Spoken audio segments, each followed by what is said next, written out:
భార్య: ఎందుకండి నేనంటే అంత కోపం మీకు? భర్త: కోపడకుండా ఎలా ఉండగలను? మీ వాళ్ళు అంత మోసం చేస్తే? భార్య: వాళ్ళేం చేశారండి?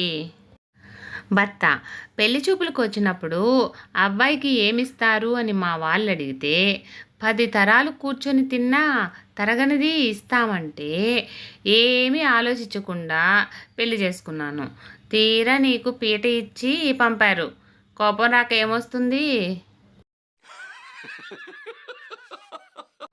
రమేష్: చేతులు కాలిన తర్వాత ఆకులు పట్టుకోవడం అంటే ఏంట్రా? సురేష్: లవర్తో దిగిన ఫోటో స్టేటస్లో పెట్టి పెళ్ళాన్ని చూసిన తర్వాత డిలీట్ చేయడం. గర్ల్ ఫ్రెండ్: గుర్తొస్తున్నావు బేబీ. బాయ్ ఫ్రెండ్: ఇంకా శాలరీ రాలేదు బేబీ. గర్ల్ ఫ్రెండ్: నాన్న వచ్చాడు, అయితే బాయ్. ఇంట్లో పెళ్లి విషయమై చర్చ జరుగుతూ ఉన్నప్పుడు ఎలక్షన్ టికెట్ దొరికినంత ఆనందం. ఎప్పుడైతే ఆ అమ్మాయి వైపు నుండి ఒప్పుకున్న విషయం తెలిస్తే శాసనసభ్యుడిగా ఎన్నికైన ఫీలింగ్. పెళ్లి రోజు దగ్గరగా వస్తుంటే నేనే సీఎం అయినంత సంతోషం.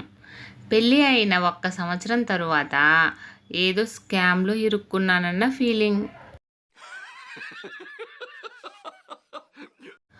తింగరి: డాక్టర్, నాకు ప్రతి రాత్రి కలలో కోతులు క్రికెట్ మ్యాచ్ కనిపిస్తోందండి. డాక్టర్: ఈ మందులు వాడండి, అంతా సర్దుకుంటుంది. తింగరి: రేపటి నుంచి వాడతాను డాక్టర్, ఎందుకంటే ఇవాళ మ్యాచ్ ఫైనల్స్. కొడుకు: డాడ్, నన్ను ఓఎల్ఎక్స్ వాళ్ళు తిట్టారు. తండ్రి: నువ్వేదో తింగరి పని చేసుంటావు. కొడుకు: లేదు డాడ్, నా దగ్గర ఉన్న పాత సామాను అమ్మకానికి పెట్టాను, అంతే. తండ్రి: ఎందుకు మా అబ్బాయిని ఫోన్ చేసి తిట్టారంట? ఓఎల్ఎక్స్ ప్రతినిధి: లేకపోతే ఏంటి సార్, ఎంత మా వెబ్సైట్లో మీ పాత సామాన్లు అమ్మేయండి అంటే మాత్రం 2024 వస్తుంది కదా అని 2023 క్యాలెండర్ అమ్మకానికి పెట్టాడు.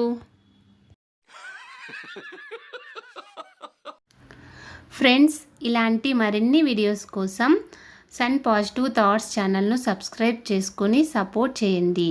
వీడియో నచ్చితే లైక్ చేసి షేర్ చేయండి.